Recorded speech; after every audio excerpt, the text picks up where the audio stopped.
Hello Mark, my name is William and my student number is 24. I'm a sophomore speaking listening class. Today I'm going to talk about Inside the Secret Shipping Industry by Rose George. A couple of years ago, Harvard Business School chose the best business model of that year. It chose Somali piracy. Pretty much around the same time, I discovered that there were 544 seafarers being held hostage on ships, often anchored just off the Somali coast in plain sight. And I learned these two facts, and I thought, what's going on in shipping? And I thought, would that happen in any other industry? Will we see 544 airline pilots held captive in their jumbo jets on a runway for a month or a year? Will we see 544 Greyhound bus drivers? It wouldn't happen. So I started to get intrigued. And I discovered another fact, which to me was more astonishing, almost for the fact that I hadn't known it before at the age of 42-43. That is how fundamentally we still depend on shipping. Because perhaps the general public thinks of shipping as an old-fashioned industry, something brought by sailboat with Moby Dicks and Jack Sparrows. But shipping isn't that. Shipping is as crucial to us as it has ever been. Shipping brings us 90% of world trade.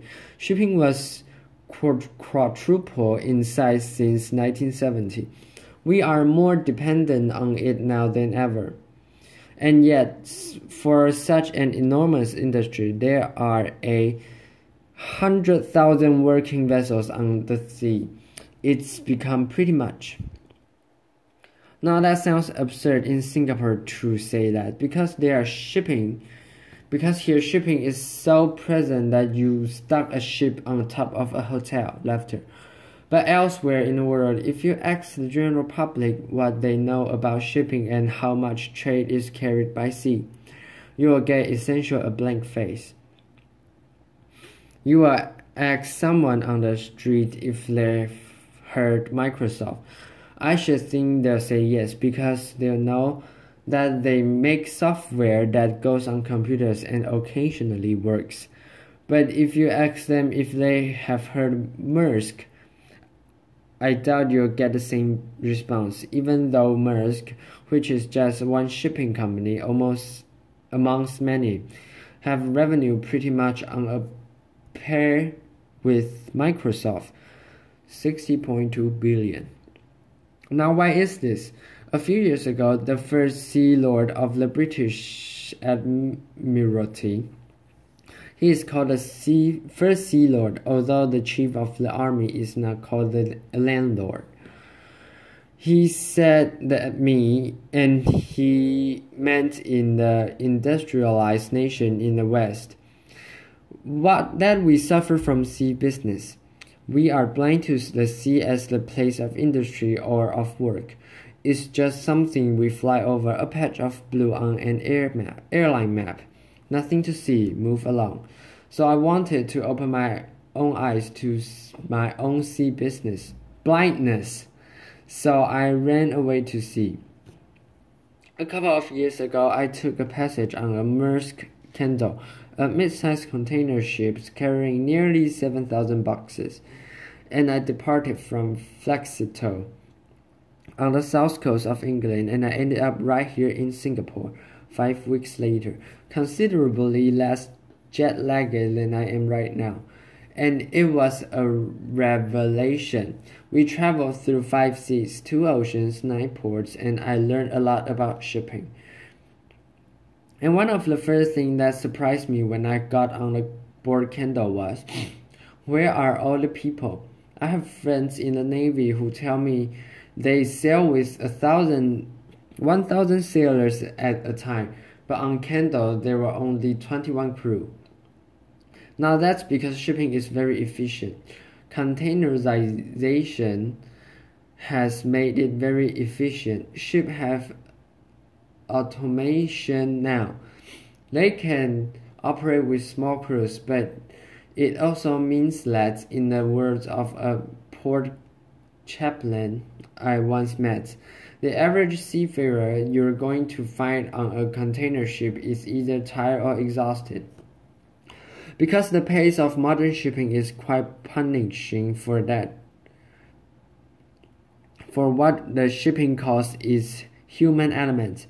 A strange phrase which they don't seem to realize sounds a little bit inhuman. So most seafarers now working on a container ship often have less than 2 hours in port at a time. They don't have time to relax. They're at sea for months at a time, and even when they are on board, they don't have access to what a 5-year-old would take for granted, the internet. And another thing that surprised me when I got on board Kendal was who I was sitting next to. Not the queen, I can imagine why they put me underneath her portrait. But around that dining table in the officer's saloon, I was sitting next to a Bruce Mees guy. I was opposite at a Romanian, a Moldavanian, and Indian. On the next table was a Chinese guy, and in the crew room it was entirely Filipinos. So that was a normal working ship. Now how is that possible? Because the biggest dramatic change in shipping over the last 60 years, when most of the general public stopped noticing it, was something called an open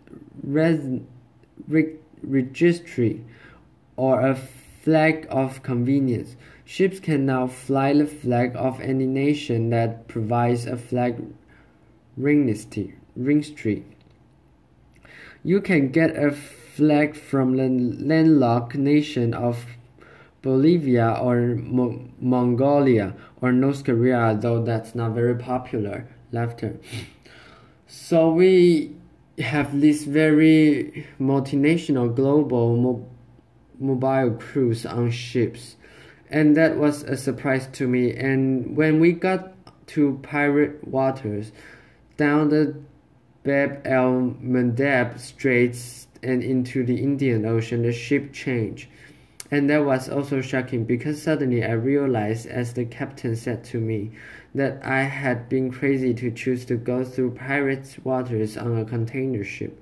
We were no longer allowed on deck.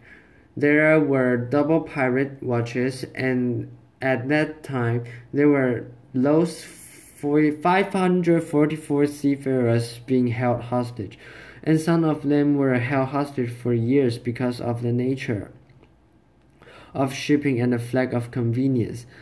Not all of them, but some of them were, because of the minority of unscrupulous ship owners. It can be easy to hide behind an anonymity offered by some flags of convenience.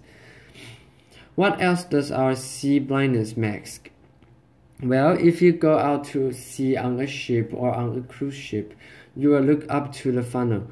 You'll see a very black smoke, and that's because shipping was very tight margins. And they want cheap fuel, so they use something called bunker fuel, which was described to me by someone in the tanker industry as the dregs of their refinery, or just one step up from asphalt. And shipping is the greenest method of transport. In terms of carbon emissions per tons per mile, it emits about 1,000 of aviation and about 1/10 of trucking, but it's not benign, because there's so much of it. So shipping emissions are about 3 to 4%, almost the same as aviation's. And if you put shipping emissions on a list of the same country's carbon emission, it would become about 6, somewhere near Germany. It was calculated in 2009 that the 15 largest ships pollute in terms of particles and soot and noxious gases as much as all the cars in the world. And the Good news is that people are now talking about sustainable shipping. There are interesting innovative going on. But why has it taken so long? When are we going to start talking and thinking about shipping miles as well as air miles? I also traveled to Cape Cod to look at the plight of the North Atlantic right whale. Because this to me was one of the most surprising things about my time at sea. And what it made me think about, we know about man's impact on the ocean in terms of fishing and overfishing, but we don't really know much about what's happening underneath the water. And in fact, shipping has a role to play here, because shipping noise has contributed to damaging the acoustic habitats of free ocean creatures. Light doesn't penetrate beneath the surface of the water, so ocean creatures like whales and dolphins, and even 800 species of fish, communicate by sound. And a North Atlantic right whale can transmit across hundreds of miles. A humpback can transmit a sound across a whole ocean, but a supertanker can also be heard coming across a whole ocean. And because the noise that propellers makes underwater is sometimes at the same frequency that whales use, then it can damage their acoustic habitat, and they need this for breeding, for finding feeding grounds, for finding mates. And the acoustic habitats of the North Atlantic right whale has been reduced by up to 90%, but there are no laws governing acoustic pollution yet. And when I arrived in Singapore, and I apologize for this, but I didn't want to get off my ship. I really love being on board Kendo. I've been well treated by the crew. I had a gracious and entertaining captain, and I would happily have signed up for another 5 weeks, something that the captain also said I was crazy to think about. But I wasn't there for 9 months as at time like the Filipino seafarers, who, when I asked them to describe their job to me, called it dollar for homesickness. They had good salaries, but there is still an isolating and difficult life in a dangerous and often difficult element. But when I get to this part, I'm in two minds, because I want to salute those seafarers who bring us 90% of everything and yet get very little thanks for recognition for it. I want to salute to 100,000 ships that are at sea that are doing that work, coming in and out every day, bring us what we need. But I also want to see shipping and us, the general public who know so little about it, to have a bit more scrutiny,